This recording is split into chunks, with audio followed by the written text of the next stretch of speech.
So this started out with just a shoot, and it turned into a series. Series is it's immensely fun to shoot. I love working with the people, the locations. I can see the series going much further where I explore different countries. I've explored the US, I've explored France to a degree. I could see taking it to Spain, South America, South Africa, Norway, Japan, and other places, and to feature local colors, history, locations, and subjects, people from the areas. And I think that would be a lot of fun. It would also give me an excuse to travel, which is not a bad deal. So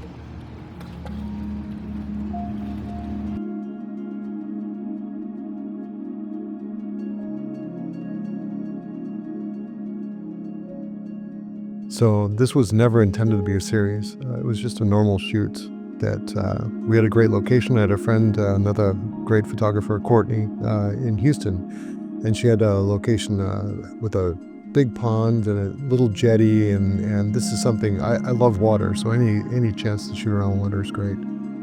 We came up with the idea to do something more vintage inspired, so we grabbed a swimsuit, and I found a swim cap that was from the 60s, I think. Found it on, I think it was eBay at the time. And we grabbed Caitlin, who embodied sort of the vision of this youthful person hanging out at this pond. And we took the images. I sent the negatives off to a master printer in California. And what he was able to do with the colors just, it astounded me. And so looking at the images and sitting on them for a few months, normally I shoot in black and white because black and white's easy for me. Color is difficult. But these worked, and I didn't know why they worked. I sat on it for months and really thought about why this worked. And it was as much as it was color, it was the absence of certain colors that really worked for me. So I started coming up with new ideas to focus on particular colors and color combinations that worked well together. And started scouting locations. The next location I scouted was in Palm Springs. It was a little Airbnb I found that was set or built in the 70s, maybe the 60s. It was mid-century, and the colors were really strong, blues and yellows. And these colors work really well. So found a yellow swimsuit, called Caitlin up, set it up, headed to Palm Springs. From there we went to Joshua Tree with a red suit, and again a strong color sense. And both the locations were incredibly expansive and exciting to shoot. So inspired by Roddy Smith and whimsy,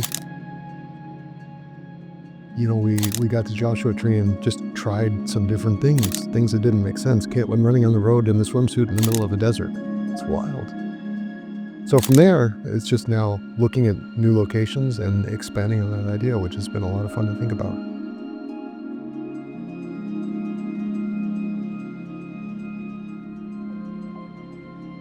This is really the first publication of any sort that I've done, and I've been hesitant because, number one, I didn't feel like I had a series or a consistent body of work that merited being published in a zine or a book. The second thing is, I'd seen a lot of zines, and I wasn't a fan of how the images looked, the print quality. And so working with some companies here locally, and especially a printer in Italy, I was convinced that we could replicate the look of the images printed in the darkroom in a zine format. So the zine is going to be glossy, it's going to be printed large, and the format was very important. I really wanted people to see the work for the first time the same way that I see prints when they come back from the lab. So they're glossy, the colors are incredible, they're punchy, and the quality is it's insane. I mean, you have to really see it in person.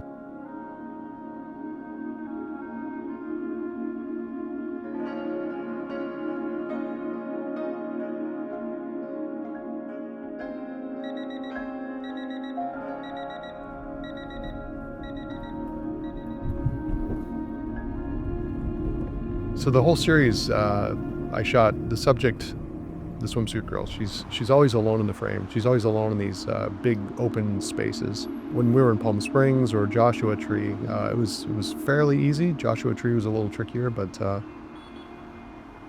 it's this huge space, and you can get away from people.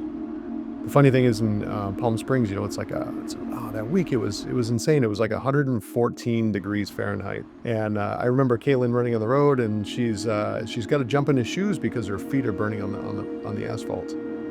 You counter this with shooting at the Arc de Triomphe.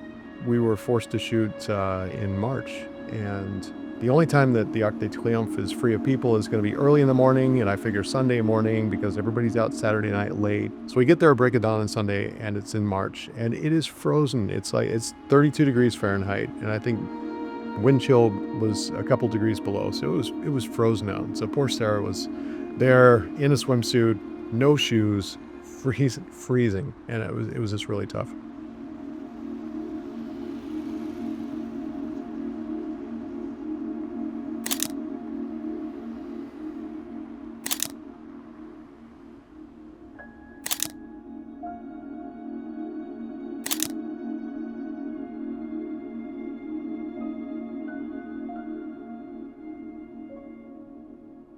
So the series has been a bit of trial and error. I mean, I've done some shoots where you do the work, you find a location you think is going to work, and you get the images back, and it's like it doesn't work. And it's not always obvious or really clear to start with why it didn't work, but it just didn't fit. And I've used those failures as a starting point for really thinking about what the series is in my brain. Sometimes your brain has got an idea and you don't necessarily think or articulate that very clearly to yourself. And so sometimes it's just a visual thing where you look at the photo and you're going like, this doesn't work with everything else I've shot. This doesn't have the same vibe that I was going for. And then you've got to sit down and go, what is that vibe? What worked with the images that you like and what isn't working with the images you don't? So it's trial and error. I think you just have to shoot a lot.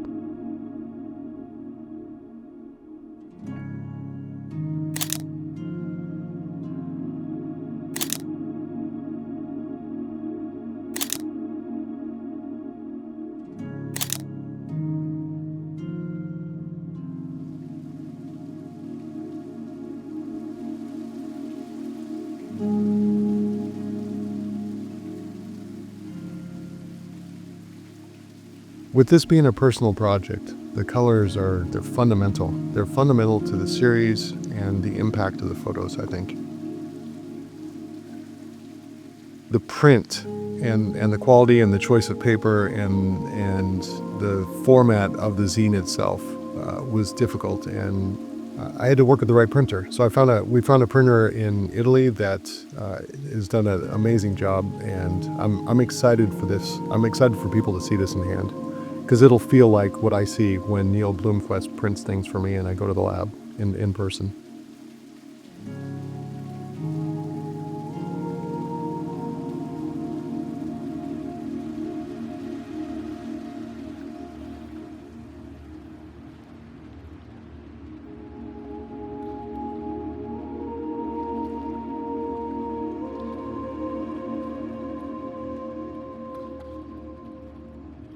I think in terms of single frames, putting a body of work together is really tough, and so I reached out to a top publisher here in Paris called Fehres. I literally gave them almost every image I took for the series. It was over 900 images, I think, overall, and I was like, I'd love to see what you guys can come up out of this.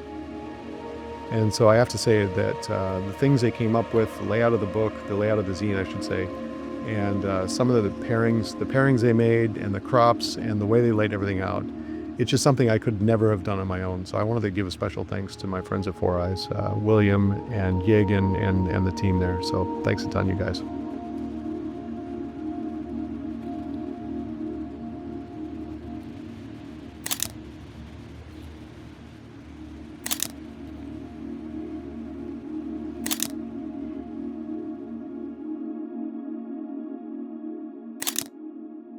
This zine is dedicated to my two amazing daughters, Amelie and Erin.